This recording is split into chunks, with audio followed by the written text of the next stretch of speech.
This is Toledo Symphony Lab, a behind-the-scenes look at the world of classical music from WGTE Public Media and your Toledo Symphony. I'm Brad Cresswell, and joining me in the studio today are the Toledo Symphony's president and CEO, Zach Vassar. We also have principal second violin and artistic administrator, Merwin Sue, and our old friend Keith McWaters, who plays percussion with the TSO, is also the orchestra manager of the TSO. And our very special guest today joining us by phone is, I've got a little walk-on music for you.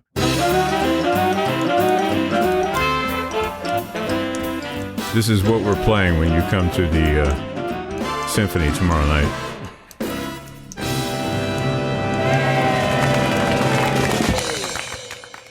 That is the man, the conductor, the legend, Carl Topilow, who is joining us by phone. Hello, Carl. A legend in his own mind. Thanks so much. Carl Topilow, if you don't know, is a well-known conductor, especially here in our area, has quite a fantastic resume. And I've been hearing lots of wonderful stories about you, Carl, lately, and we're going to hear some of those today. But I do want to mention that Carl is guest conducting tomorrow night. It's a concert with the Toledo Symphony at Corpus Christi University Parish. There are some limited tickets possibly available. You can check it out at the CCUP office number 419-531-4992. Okay, Carl, you still there? I am indeed. All right, it's time to tell your story. Now, you don't necessarily have to tell us your entire resume. You can go back and start, maybe when you were a kid, how you got interested in the clarinet. We know you're a fantastic clarinetist, and also in conducting as well. So I got a little music for you. Let me bring that up. Well, I have a choice of music. You can choose either this, which is a little Mozart, or you can choose this.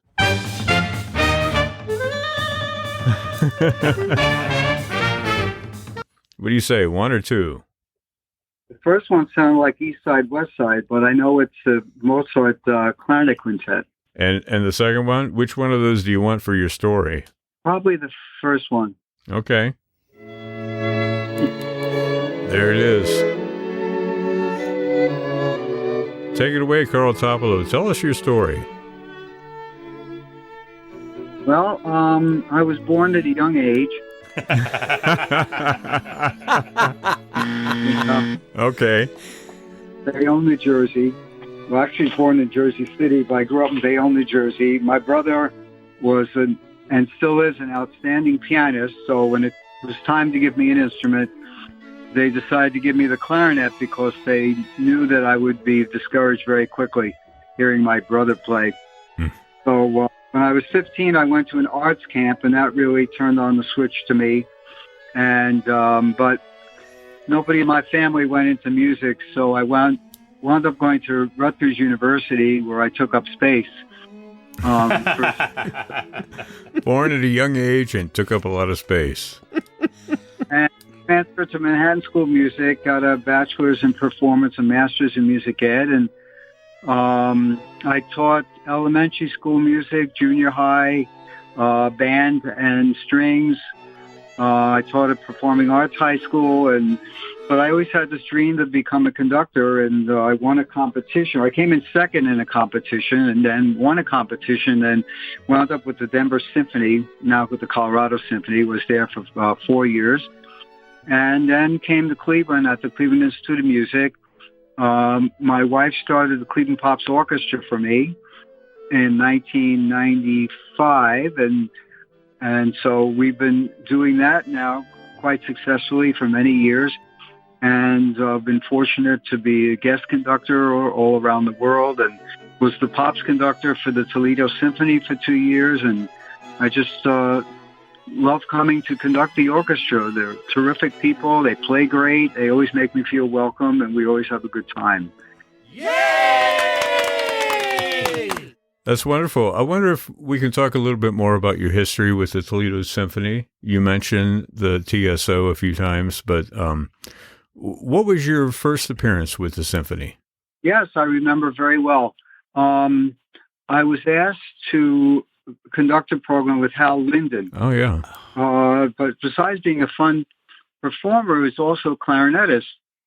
And so I didn't play on that concert, but I think they were reasonably impressed to invite me back. And at that point, I did play the clarinet. And the rest is geography, as I would drive across I-80 and do programs, wonderful, and then some community outreach concerts. And so the Stranahan and I became affiliated with each other and just loved working with the orchestra. Lots of fun concerts that we did together, and was invited back time since, which I'm very appreciative. And my successor, Chelsea Tipian, I guess, took over at that point to become the conductor, and he and I have been very close friends and colleagues over the years. He was assistant at my summer festival, and we're still very close to this day. Well, it's so great that you can come conduct the TSO tomorrow night. Now, the three gentlemen on our panel have been sitting there very quietly and nodding their head and sometimes reacting to what you have to say. But I wonder if we could get their take on working with you, Carl. Merwin, you want to say something? Actually, I was so thrilled to work with Carl as a soloist. He gave me the chance to perform Vietnam Variations on American Theme, which is a fancy word for a bunch of fiddle tricks on Yankee Doodle. And that rim shot is going to get used a lot during this episode. I can tell. Rim shot Can you do a rim day. shot with violin? Yeah, something like that. That's when we sound the best. and so I'm forever grateful that, Carl gave me that opportunity and I got to work with the Cleveland Pops orchestras. And that was just an amazing tribute to the United States and all this great patriotic music. So I remember that concert very, very well. We're going around the table. Zach, you have something you want to say about Maestro Topilow? Oh, my gosh. Carl, I think you were in town. It might have been the first concert we did when I came to the orchestra. It was a space spectacular at the Stranahan. Oh, and I remember you and I met for breakfast, and having attended so many of your concerts, I was a little shy when you walked in the door. And then I remember we had this incredible discussion and conversation about both of our pasts and our love of music. And I just felt like we were off to the races. Did you call him Mr. Maestro? I called him Mr. Maestro Music Man. Perfect. Trademark. speaking of Mr. Maestro Music Man, we'll be playing 76 trombones arranged by Leroy Anderson and on our concert. So I'm going to be the music man yet again. Excellent. Very nice. So you saying that we have trouble? In River City. No, right at Corpus Christi. Yeah, trouble in Corpus Christi. Can you add that in? Totally. What's are you going to bring your clarinet with you? Several. Which colors are you bringing? Well, I threatened them to play the Italian medley on my red, white, and green clarinet. Sorry, green, white, and red clarinet. Good, because otherwise it would be, what, Irish? Yeah. Or Christmas. We're getting close to Christmas. I don't have an orange clarinet, so when I play Danny Boy, it's just on a green clarinet. So I'm playing Italian medley and also a Gershwin medley, which I love playing and practiced this morning already. How's it sound? So, reasonable. Okay. It'll play. Yeah. Keith, you want to weigh in? I know that we had talked previously, and you were interested in picking Carl's brain about some kind of orchestral questions that you had, or percussion questions as a percussionist. Was that you that I was talking to? Because you're looking at me right now like, what are you talking about? Here, I have some music for you, okay? Yeah, I'll take it. All right. You'll never live down your appearance on our St. Patrick's Day episode. I guess not. Your name was Twitchy McPixie. That's your leprechaun name. Remember I remember. that? We still call him that in the office. Yeah. I don't remember what everybody else's was. And that's good. Yeah. Probably a good idea. Carl is completely lost at this point. But Keith, why don't you go ahead and And talk, yeah, twitchy. Well, I will join the club of completely lost, but I do want to say thanks for playing the rim shot so frequently, because I do get royalties. Yes, I get royalties whenever you use that sound. Good to know. Let me take that off the soundboard. Okay. Oh, shoot. No, go ahead. No, I really don't have to. I pick Carl's brain on classical music. That sounds like classical music, and Keith is not usually words you use in the same sentence. I don't think I've ever heard those sentences. Structures. Classical Keith. Yeah. Mr. Classical Keith. But I do remember, I hadn't, but I do now remember the Hal Linden concert fondly. That was remarkable when you have Barney Miller as your pops artist. And he plays the clarinet. I didn't know that. He played fine. And Carl was a gentleman, because we don't allow two solo clarinets in the house at the same time, so he left his in the trunk. That's a union rule, right? That's that's actually national security rule. But it's governmental. Yeah, Anyway. that's like double the royalty right there for that sound effect. But Carl and I do go back that far, and I'm always honored to play drum set when Carl is in town. I love a guy that comes and wants drum set played, and so I always look forward to seeing Carl as a friend and as a conductor, because it's just a blast. I love the music that he chooses and the way he performs it. The audience loves him. He's got a dry sense of humor. If you've never seen Carl in concert, you got to get there, because he's just an entertainer and a good conductor. Great ears, great talent. Yeah. Well, you can't say anything bad about him on this episode, right? Well, but see, he's a conductor, so it's possible he's not listening to me at all. So. He's also a clarinetist. You know, for this music right here, he'd pull out his green clarinet, right? Right. Anyway, let me bring that down. They're all green on the inside. Yes, please do. I wrote the book. You wrote the book on conducting? It did. It's called the Orchestral Conductor's Career Handbook, and you can get it online at my website or on Amazon. Let's put in a plug. What's your website? Where do we find your website? On the internet. CarlTopilow. Say again? CarlTopilow.com.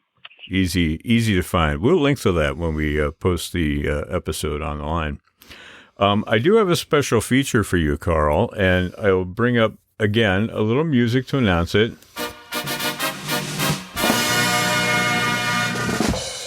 Carl Topilow, this is your life. I talked to 3 different people or had them leave messages on the answering machine talking about you. They don't say their name, although the last one is pretty obvious. See if you can guess who these people are. We're going to listen to these different messages. We'll take them one at a time. Here's the first one.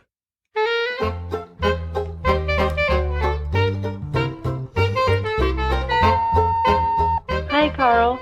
I attended the National Repertory Orchestra Festival with you in 2006. I met some lifelong friends at NRO that I still play music with today. I really loved my host family, too. They took us on some amazing, beautiful hikes. Thank you for your stewardship of that great festival and for helping so many young students on their careers.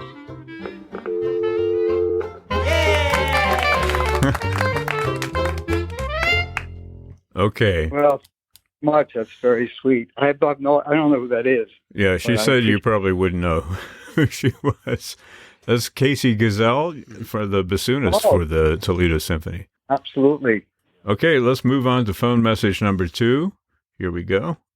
You like my background music? Hi, Carl. I'm really looking forward to working with you this week. You and I first met when I was a student at CIM, and I also had the privilege of working with you out at NRO. One of my favorite memories of working with you is when we were out at NRO in beautiful Breckenridge, Colorado, and we got to play Rite of Spring. Most of the kids, we were all probably 20, 21, 22 at that time. This was our first time playing Rite of Spring, and we were a little bit terrified because it's an incredibly challenging piece rhythmically.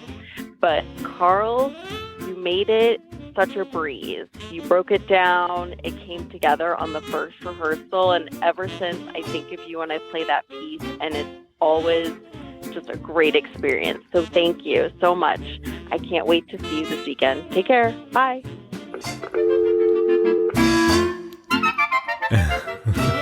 I don't know. When I think of Rite of Spring, I think of Carl Topilow. Don't you all? Yeah, he was a dinosaur in the Disney movie, right? You were the T-Rex. Yeah. Yeah. I don't know. You lost me. Pulling out the bad buzzer for you. Okay. Carl, did you recognize that voice? Oh.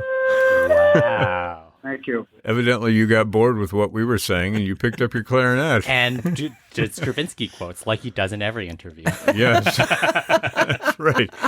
Originally for the bassoon, but he's transcribed the opening to clarinet as well. And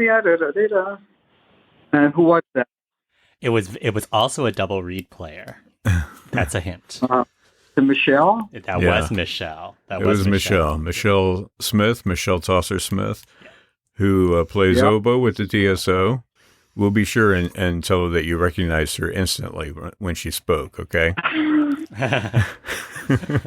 I've got one more message for you. Are you ready? Sure. Here we go. Slightly more relaxed vibe here.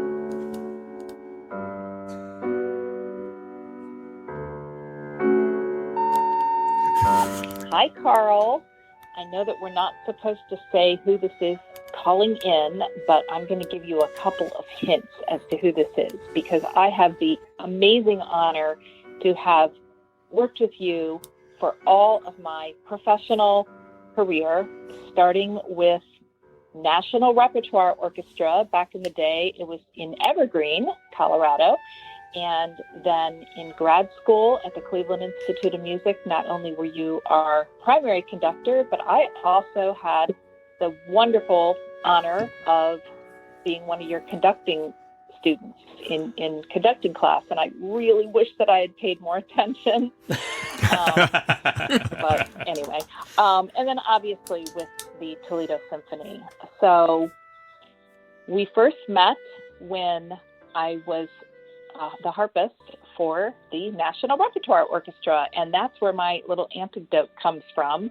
One of our first concerts that summer was a run-out concert, and a run-out concert, for those of you who are listening and are not familiar with that term, means that we go on the road, and in this case it meant carloads of musicians driving to some beautiful, idyllic little mountain town where we were giving a pop 4th of July geared pop outdoor program.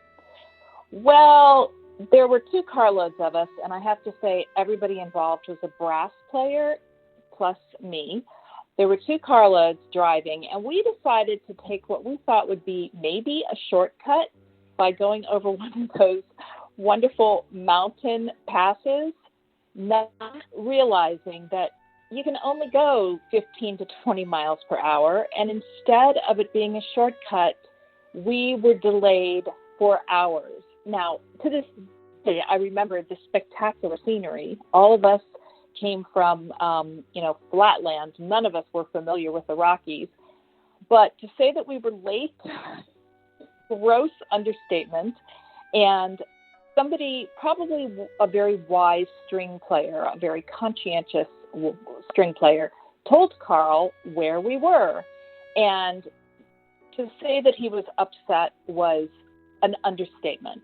And we were all convinced that he was going to send us packing and that we wouldn't be able to play the rest of the season. And it didn't help matters that the opening piece on this concert was, I think it was Fanfare for the Common Man, which of course involved all of the people that were up on this mountain pass. And so I was involved with a piece by Charles Ives, which was the second piece on the program. And poor Carl had to completely, he just did his beautiful ad-libbing while we arrived late. And the brass players, of course, were able to scamper onto the stage. And there's no way you can do that with a 6-foot-tall harp.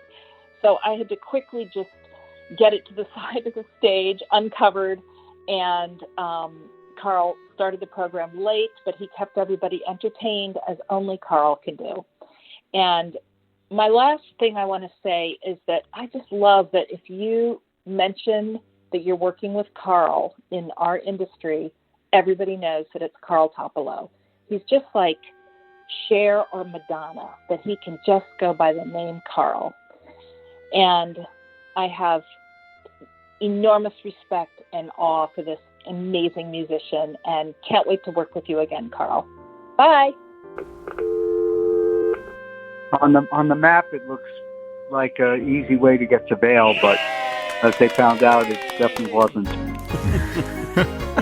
Well, I want to hear your side of the story. First of all, that was, as you pointed out, Nancy Lendrum, principal harp of the Toledo Symphony.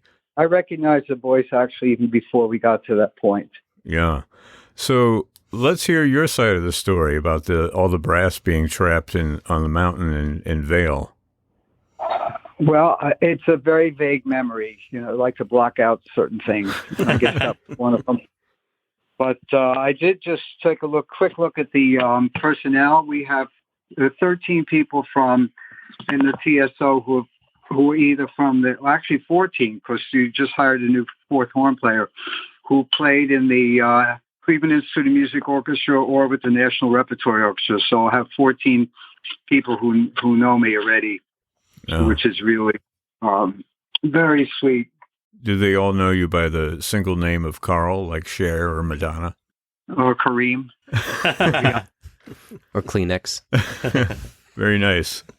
Definitely deserves a few more cents in Keith's pocket there. But, it's very rewarding when people have nice things to say about you and that you've made a difference in their careers. So what could be better than that? Well, that is wonderful, and, we're having a little fun, but it's also very serious when it comes to young musicians and education and providing an example for them. I imagine that has been just as important a part of your mission, your craft, as anything else, yeah? Oh, absolutely. Yeah, my own daughter, who plays in the Charlotte Symphony, she just sort of found out a couple of days ago that she played Kol Nidre on Yom Kippur evening, and just to hear her play and knowing that I started her off and she played at Cleveland Institute, she played National Repertory Orchestra. I mean, how could I be more proud of hearing her play like that? And, it's thanks to modern technology, I was actually able to hear it virtually. And there's just a lot of testimonials, and I save all of them. And it's, as you say, very rewarding, conducting students who've gotten jobs and such. So all good. And I'm happy to have made a difference. I have a little clarinet quiz that I've split into two parts. Don't roll your eyes, Keith. It's all right. I dozed off. Your eyes were shut. I could see them rolling underneath your eyelids there. There are only 4 questions in each of these quizzes, so we'll do a little warm-up first. Like if I say, where was the clarinet, or I say, is it true or false the clarinet was invented in France? What would you say, true or false? True. Invented in France? Yeah, it was actually invented in Germany, so it's false. Yeah. Right? Say false. That's true, that it's false. Which instrument preceded the clarinet? What would you say? Tin whistle. The tin whistle, yes, no. These are still guess questions, right? Or is this the real quiz now? No, you'll know the quiz by the music. All right. The chalumeau is what I was thinking of. They're cute, but they shed. And so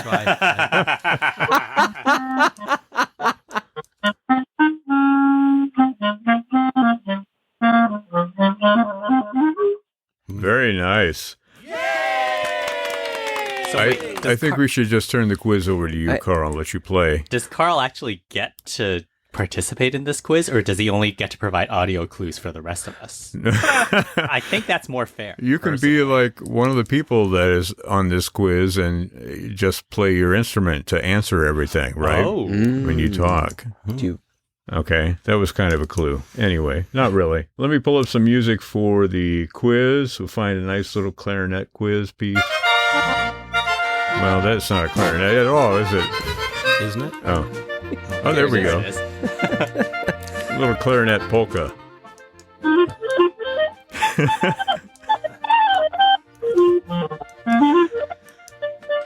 That's the best thing ever. Okay. Question number 1. Which John Hughes movie features a clarinet on screen? I got this one. That was a little Chalumeau right there. That was. Yeah, was it Home Alone, Home Pretty Alone. in Pink, or Planes, Trains, and Automobiles? It's yes, Home Alone. Home Alone. John Candy plays the Polka King of the Midwest or whatever it was. Exactly. The music was a bit of a clue. Okay, question number 2. Which 80s... Is it a horror movie? Home Alone. It's coming from inside the house. We are getting close to Halloween. Maybe we'll have you back for a Halloween show to play spooky riffs on the clarinet. Yeah. Okay. Which 80s TV show featured a clarinet in its final episode? Was it The Incredible Hulk? Was it MASH? Or was it Laverne and Shirley? I think it was Benny Hill. You can definitely play that, right, Carl? I forget what the name of it is. The Benny Hill theme song. I'll just sit here.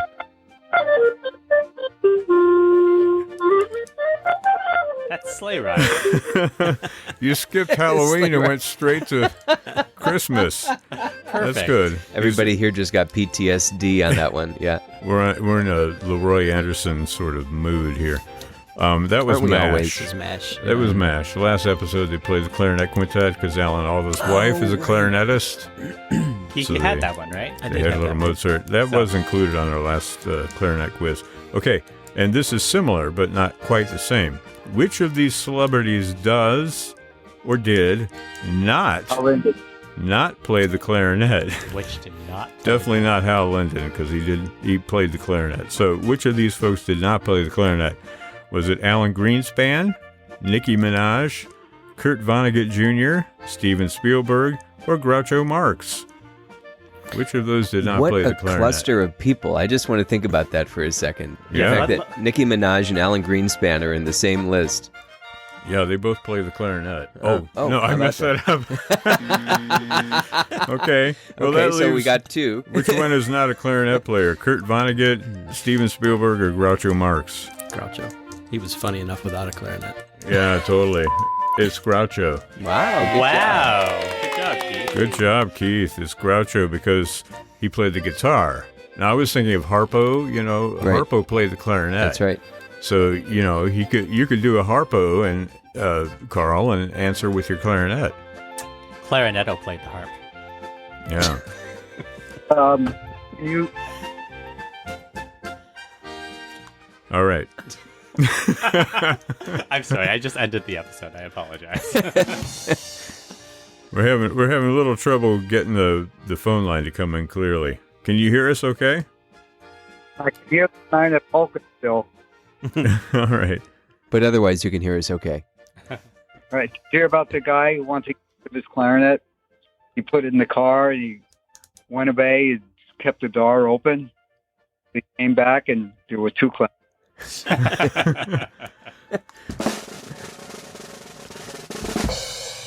Whenever I do a concert like this, I always tell the drummer, never do that roll or whatever. Never, ever do that. So, Keith, you've never done that. I have never done that. No. Until Yet. today. Yeah. But wait till tomorrow's concert. That's Now that I right. know that The day is young. All right. Who wrote that the clarinet is the voice of heroic love? Was it Berlioz, Beethoven, or Brahms? Oh, that sounds like Berlioz. Yeah, I Yeah. think so. it does. Okay, this quiz is just too simple. All right. So we got one for Zach. Oh, just give it to Carl. Okay, you won, Carl. Congratulations. Congratulations Thank to you for playing Know an Instrument. Yes. Know your instrument.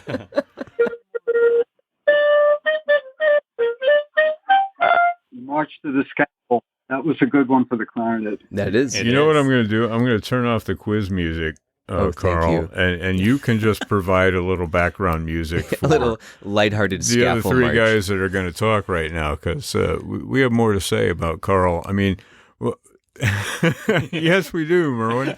Merwin's like, don't look at me. I don't have anything else to say.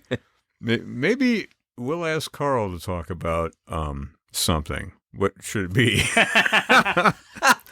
Carl, if you didn't take up the clarinet, I know your brother was a piano student. Your parents probably wanted to get a more portable instrument for you. But what would it have been if it wasn't the clarinet? For my parents, I don't think my parents. I think one of my father's patients was the clarinet teacher in town. My father was a dentist. So I sort of don't think of any alternative. I would have taken up the violin personally or the piano, but clarinet is just fine by me. So I'm good. My two daughters, my older daughter's professional violinist, and my younger one plays in community orchestra and works in marketing. So violin is very good.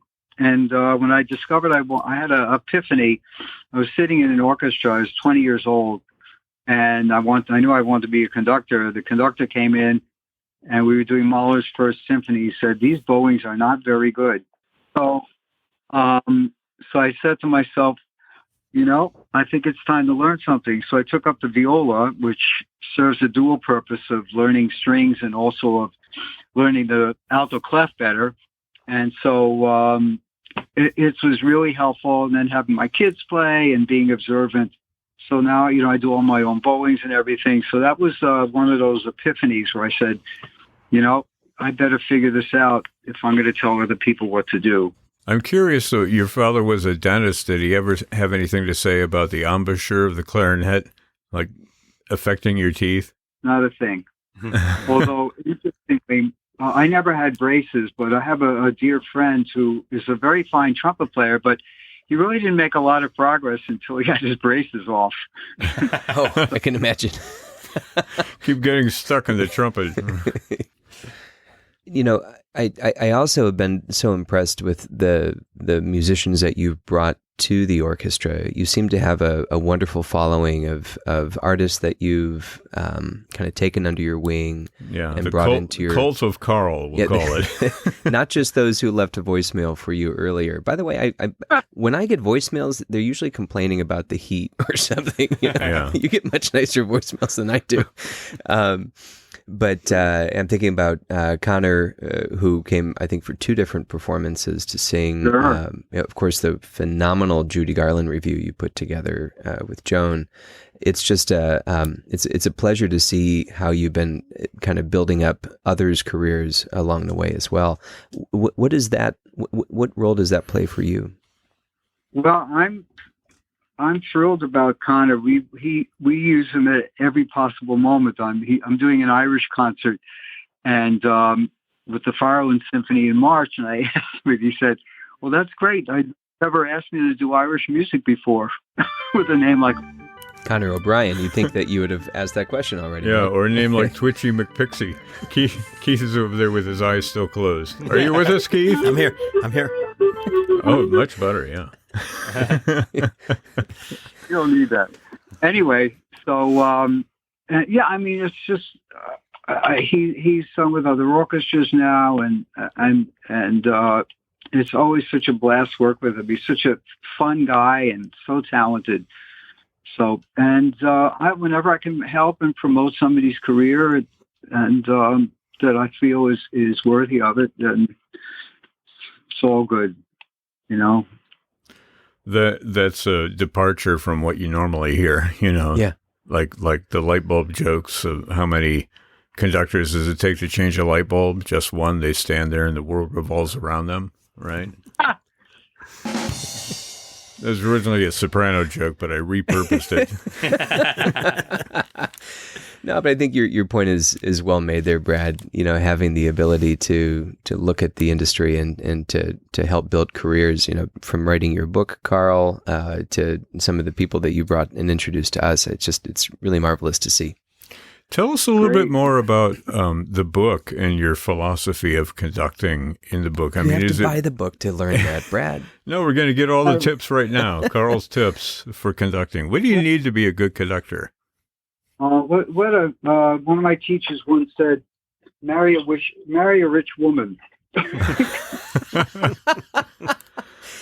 Okay. And we'll see you next week. It's a shorter book than you would expect. I'm still working on that. I don't know. It's going to take a while. Well, I remember, if I recall, Leonard Slatkin had a line on the book just saying it's a must read for any aspiring conductor because it speaks about your experiences in a very candid but beautiful way. Yeah. Well, it's all practical stuff. There's nothing terribly academic about it. Although I do have sections about how I deal with certain standard orchestra pieces, very detailed ideas, but it's all practical. You don't take this tempo because the trumpets can't play. They're in between double and triple tonguing. You better figure out which one tempo you want to use, or single tonguing, and it's all very practical. Do you have any rules named after musicians maybe in this room? Like, do you have like a Merwin rule? Do you have like a The Merwin rule is Merwin always wins. That's right? Merwin's usually Mr. right. Win. Yeah. But is there a Keith rule in any of your book? Like, there's this guy named Keith. He's a percussionist. I do have a sentence where I said, "Don't be distracted by goings on in the orchestra, like people slouching on their cell phones, making jokes, talking to their stand partner, asking silly questions." Okay, so that's Keith. Yes. So you say Keith, and That's he comes the Keith up with rule. a list of stuff. Don't be distracted by right. those drum rolls in the back of the orchestra. Some of the more pertinent questions, things in the book: how to win a job, and keep it. And the rehearsal, where the battle is won or lost. And another section on programming, on pops concerts, on guest conducting, on different roles with different kinds of orchestras. So, the thing that I sort of emblematic of my book is when you have your hands in the air and are ready to conduct at the rehearsal, don't talk anymore. You're done. And if you're talking while the orchestra is playing, make sure that everyone hears you. I mean, just a lot of simple, basic stuff, which it bears thought a little bit, that it's something to, how to pace a rehearsal. And if you were conducting, would you want to be conducted by you? Very, very basic things. Yet I think stuff that people need to know about. When you stop an orchestra to make a comment, and then start again, don't go back, 10 minutes and expect people to what I call it, the capo conductor. Don't go back to the beginning. Make your point or accumulate 2 or 3 points. Don't stop for every tiny little thing and let them play a while, get used to them, whatever. It's all very practical stuff. And, I'm in so many one rehearsal situations that extreme preparation on your part, making sure all the music is easily read, the cuts are marked, the bowings are marked, and then that you don't waste time. You know what's difficult, what's going to fix itself. I remember, I think it might have been you, Keith, or Merwin.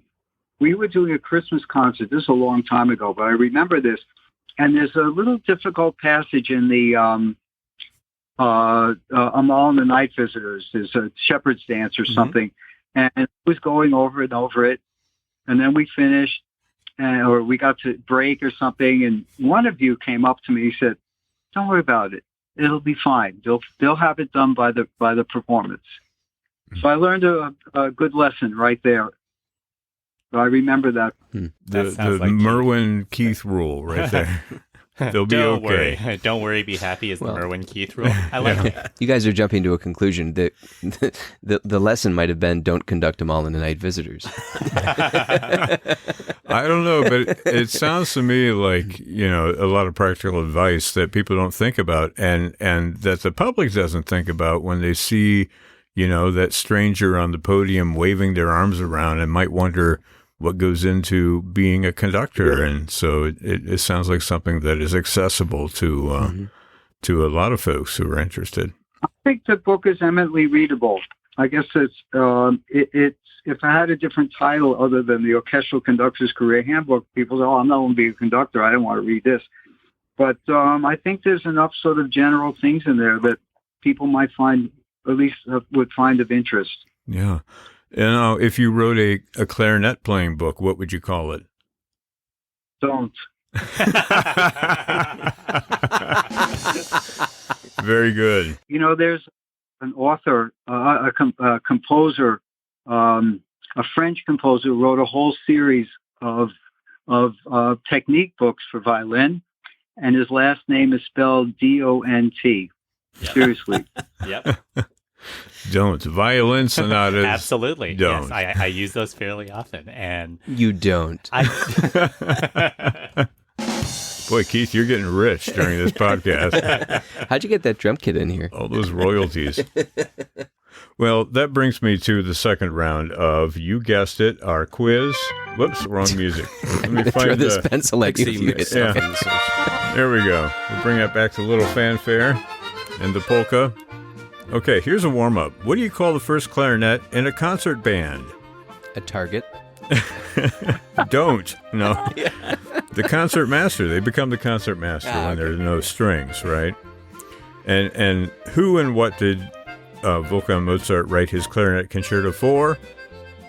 Remember the name of the guy? Stadler. Charlemagne. Don't. Stadler. He started he started a restaurant. He started a restaurant? No, hotels. Really? Stadler Hotels. Okay. Yeah, you just get part of a rim shot for that. Thank you. Right. There you go. That would be Anton Stadler, and he was actually playing the Basset Hound, not the Basset. Oh my gosh, the Basset. Those shed. They're cute, but they shed. Oh, well, as we know, there's no cutting in Symphony Lab. Okay, he plays a Basset clarinet. Okay, I'll just play the music while you guys recover. Carl and I will have a little clarinet conversation. All right. Next on FM 91, concerto for orchestra and Basset Hound. Which of our founding fathers was so impressed with hearing the clarinet that they noted it in their autobiography? Was it Thomas Jefferson? Was it George Washington? Or was it Ben Franklin? A, B, or C? Must have been Ben Franklin. He was the only curious guy among them. You're right. Benjamin Franklin, yeah. He wrote in his biography in the 1780s that he had heard clarinets in a church in Bethlehem, Pennsylvania. Okay. Wow. Which court orchestra was the first to employ actual clarinet players instead of just asking the oboist to double on the clarinet?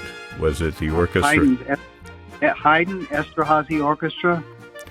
Well, I have Vienna, Mannheim, or Paris. Which of those three would you choose? Ooh. I'd say Vienna. Okay, Carl has Vienna. I'll take Paris then. Anybody for Mannheim? I'll take Mannheim. You'll take Mannheim by and default? Keith is taking all of the above. Take a steamroller. Mannheim Steamroller.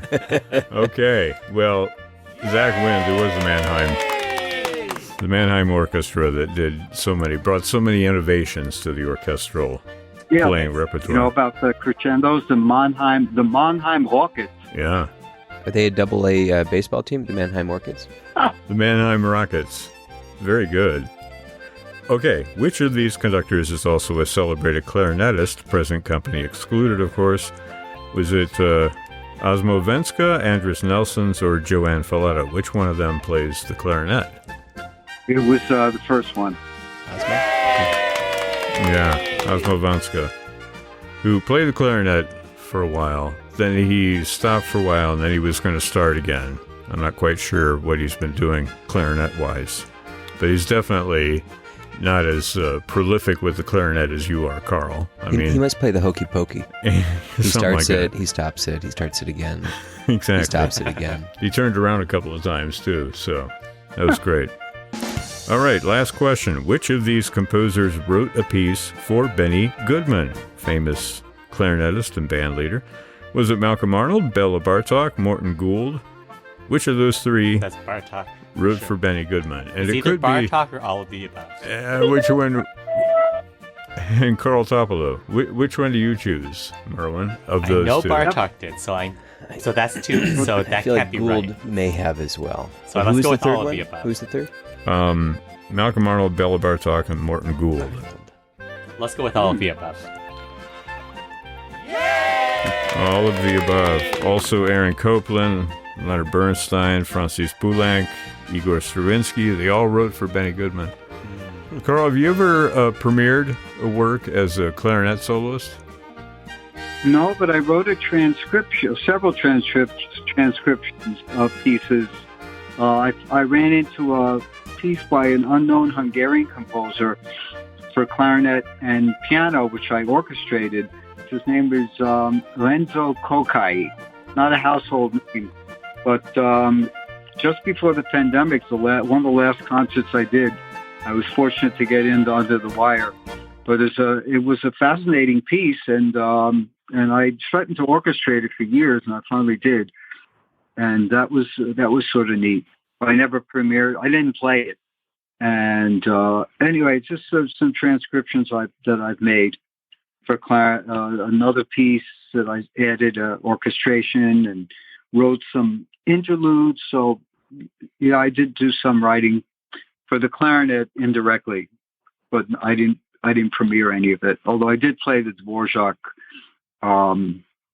rondo for cello on the clarinet and perform it. Very cool. Well, we're going to have to draw things to a close because we're going to run out of time.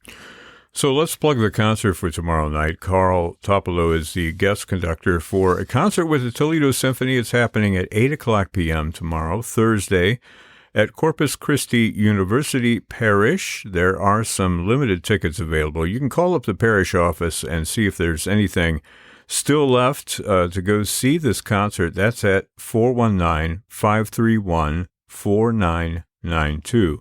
Now, what is, we talked a little bit about some of the stuff you're going to bring to the concert, but what is on the program? What can people expect when they go tomorrow? Well, there's sort of three sections. The first is called the Roaring Twenties. We have music from Chicago, George Gershwin, medley from Ragtime, and even a short excerpt from the opera Turandot, which was written in 1924. Another section called 2022. This is music that was actually movies from this year. Elvis, Downton Abbey, 76 Trombones from Music Man, which is on Broadway now, and West Side Story, Jurassic Park, and then sort of a miscellaneous section with football medley, Italian, as we talked about, medley, and Irving Berlin medley. So I think it's a nice, fun cross-section of music, and looking forward very much to performing with this wonderful orchestra. And you will be playing clarinet on some of those various colored clarinets associated with the music, yeah? Correct. We look forward to that, definitely. Zach, you want to have the final word as we head it out? Thanks, Brad. I'd just love to thank everybody, Carl, especially you, for coming in for this performance. Is this the first time that you've conducted at Corpus Christi? Yes, absolutely. It's a beautiful church on the campus of University of Toledo, but it was built with music performance in mind, and acoustically, it's a lovely place for the orchestra. And if you've never been there, you're really in for a treat. I'm looking forward. It's one of our favorite places to go every year. Let's put in one final plug for Carl's book. Carl, tell us the title of that book again. The Orchestral Conductor's Career Handbook.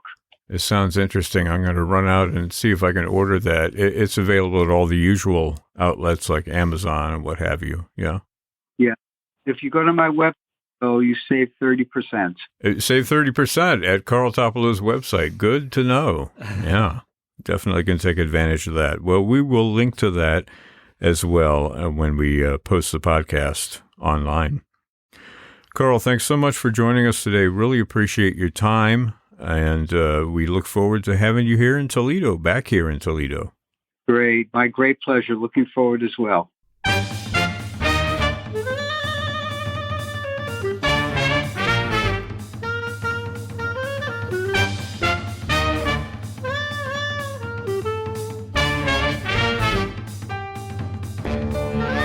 This program is a production of WGTE Public Media in collaboration with our sponsor, the Toledo Symphony. You can download episodes as a podcast by going to our website at wgte.org/lab. You can also subscribe to us through your podcast app of choice, including Apple, Google, and Spotify podcasts. Don't forget to check out all the upcoming events at the Symphony by visiting their website at toledosymphony.com and their various social media outlets on Facebook, Instagram, and Twitter. You can find the TSO streaming platform online at stream.artstoledo.com. My thanks to Zach Vassar, Merwin Sue, Keith McWaters, and our special guest, Carl Topilow. I'm Brad Cresswell. You've been listening to Toledo Symphony Lab from FM 81.